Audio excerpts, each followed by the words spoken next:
आदरणीय किसान मजदूर एवं युवा साथियों, इस वर्ष हमारी छत्तीसगढ़ सरकार ने इंदिरा गांधी विश्वविद्यालय के कृषि वैज्ञानिकों के इच्छानुसार धान और दलहन तिलहन फसल के लिए रासायनिक खाद वितरण करने की व्यवस्था सहकारी समिति के माध्यम से कराया है, जिसमें दलहन तिलहन के लिए 3 और 6 नियम धान फसल के लिए बनाया गया।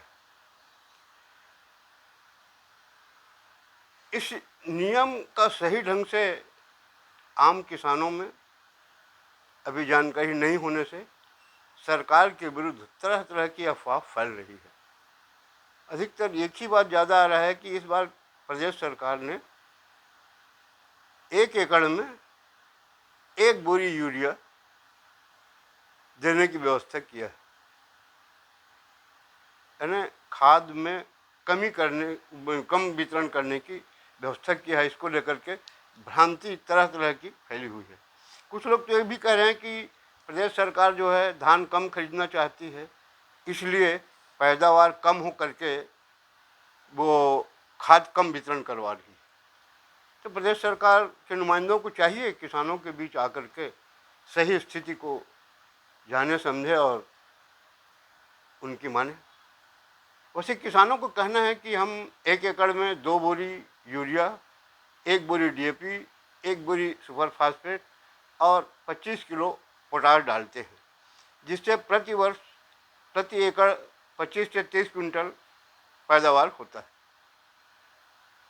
इस बार अगर खाद कम दिया जाएगा तो फसल निश्चित रूप से कमज़ोर होगा और हमारे आर्थिक स्रोत पे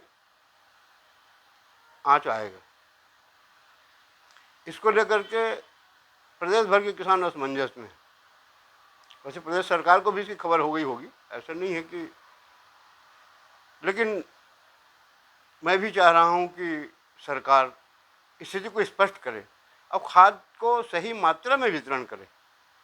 मुझे याद है कि वर्तमान कृषि वैज्ञानिकों के पूर्वज सन 1970 के पहले जब देश प्रदेश में धान तिलहन का फसल कम होता था, तो यही इनके पूर्वज, कृषि विभाग के अधिकारियों के पूर्वज जो है ना, गांव-गांव जाकर के किसानों को कहते थे कि रासायनिक खाद डालो, इतना डालोगे जितना फसल होगा। अब आज किसानों ने उनके कहे हुए बात को मान लिया और अपना पैदावार बढ़ा लिया। आज यही कृषि विभाग के वैज्ञानिक ने ये नियम बना दिया कि रासायनिक खाद कम मात्रा में दिया जाए। ठीक है, सरकार ने जो व्यवस्था कराया है, जैसी परिस्थिति आएगी किसान जो है उससे निपटेगा। कृषि और सहकारिता विभाग के जिला स्तर के में पदस्थ जो कुछ अधिकारी हैं, उन्होंने प्रथम सप्ताह में मई के समाचार पत्रों में छपवाया था खाद के बारे में कि इस बार वैज्ञानिकों के परीक्षण कराया जा रहा है कि कितना खाद क्या वितरण कराया जाए। और किसानों पर उसने आरोप लगाया था कि किसान जो है रासायनिक खाद कालाबाजारी करता है। उन भ्रष्ट अधिकारियों को मैं बताना चाहूँगा कि किसान को उतने खाद मिलता था जितना उसकी ज़मीन है, कहीं कोई ज़्यादा खाद नहीं मिलता था। बल्कि वो जो सहकारी समिति में कर्मचारी थे,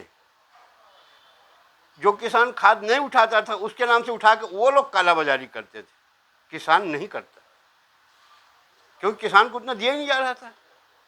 और मैं उन भ्रष्ट अधिकारियों को ध्यान आकर्षित कराता हूँ कि पिछले वर्ष कृषि मंत्रालय द्वारा सहकारी समितियों को कम खाद दिया गया था, व्यापारियों को ज़्यादा दिया गया था। व्यापारियों ने 500 रुपये बोरी बेचा। ये कृषि विभाग के अधिकारी कहाँ थे? क्या इनको जानकारी नहीं हुई? ये कमीशन खाते हैं। दवा दुकान थे कृषि विभाग के जो सेवा केंद्र खोले गए ना, कमीशन खाते हैं, वो उनको नहीं दिखता। व्यापारियों पर उन्होंने नहीं लगाया आरोप, किसानों के ऊपर लगाया है। ऐसे भ्रष्ट लोग हैं। एक भी किसान को आज तक पकड़े हो तो बता दो। वो तो पूरा प्रदेश जानता है कि तुमने किसी सेवा केंद्र वाले कई लोगों को पकड़ा है जो तुमको कमीशन नहीं देता। हम तो, हमारा आरोप है। तो कृषि मंत्रालय को ही बोलिए, तो व्यापारियों को ज़्यादा प्रोत्साहन देता है ना, क्योंकि वहाँ से मिलता है 100%।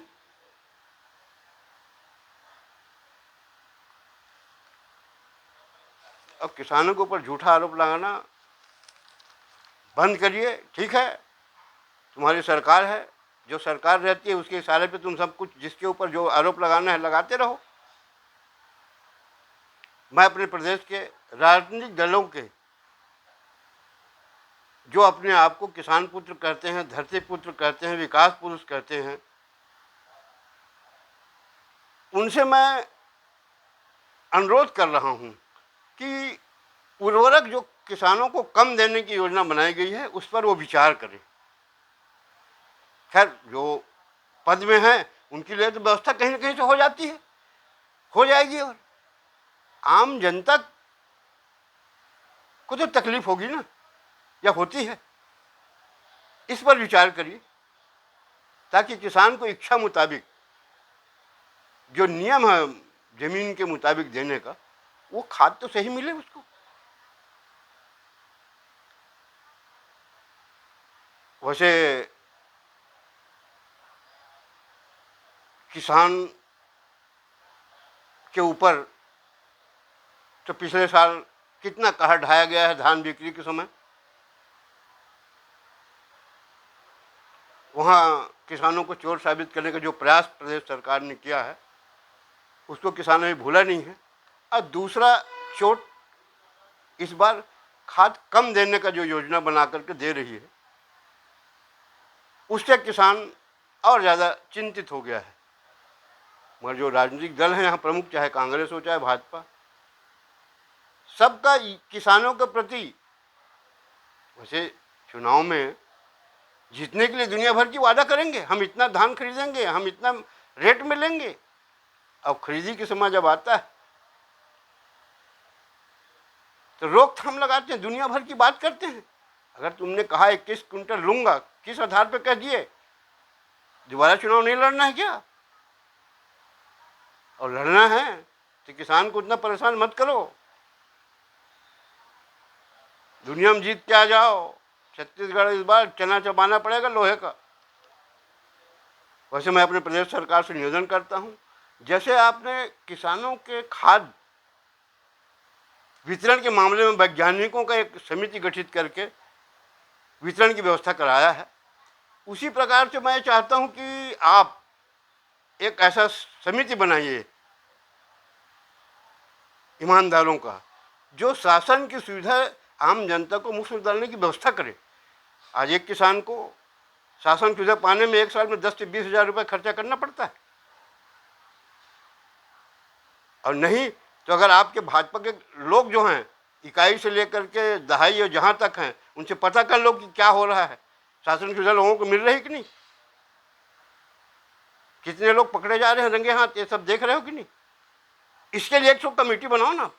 विकास के नाम से करोड़ रुपया खाया जा रहा है।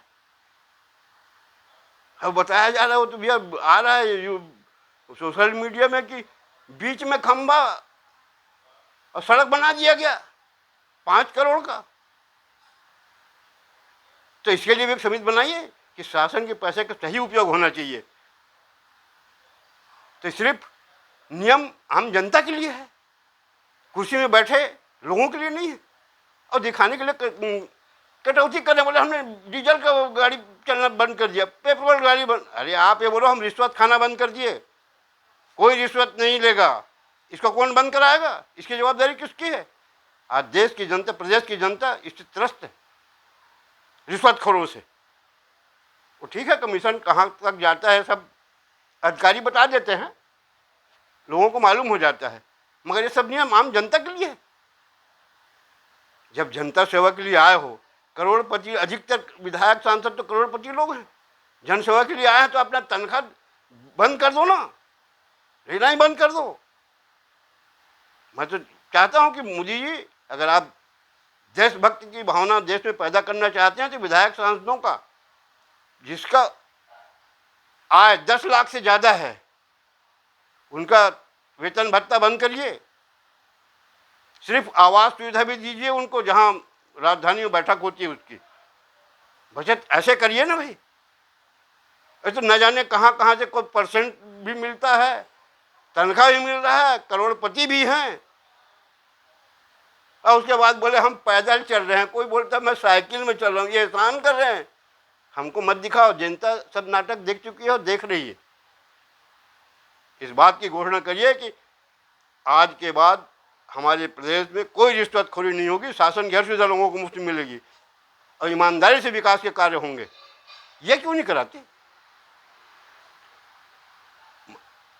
साथ ही मैं अपने प्रदेश भाजपा के अध्यक्ष आदरणीय किरण देव जी से निवेदन करता हूं और याद दिलाता हूं कि आप पिछले वर्ष बागेश्वर धाम के पीठाधीश्वर आदरणीय धीरेन्द्र की शास्त्री के साथ दिल्ली से वृंदावन पद यात्रा आए थे। मांग था उसमें भारत को हिंदू राष्ट्र बनाना है। आज लगभग 8-9 महीने हो गए, वो हिंदू राष्ट्र की भावना का झलक आपने छत्तीसगढ़ में दिखाया अध्यक्ष महोदय। तो मेरा एक सुझाव है, हिंदू राष्ट्र बने न बने, जब भी बने, मगर यहाँ हिंदुओं की सरकार है ना, शासन की सुविधा को मुफ्त में दिलाने के लिए तो व्यवस्था कर दो।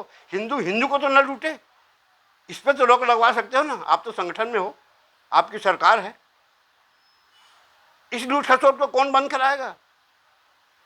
और बहुत दूर का सपना दिखा रहे हिंदू राष्ट्र बनाने की। आप अपने इकाई के तहसील स्तर के, जिला स्तर के कार्यकर्ताओं से फोन लगा के पूछ लीजिए क्या शासन की सुविधा। वैसे बस्तर संभाग में भी देख लीजिए, वहाँ से तो खबर आ रहा है जितने विकास कार्य हो रहे हैं सब में भ्रष्टाचार की दुर्गंध आ रही है। चाहे वो नारायणपुर हो, चाहे कोंडा गांव हो, चाहे धंतेवाड़ा हो, चाहे शाला भवन बन रहा हो, चाहे अस्पताल बन रहा हो, चाहे तालाब खुदाई का हो। ये कमीशन खोरी के लिए भी एक ठो वैज्ञानिकों को समिति बना करके इसको बंद कराने की व्यवस्था करिए।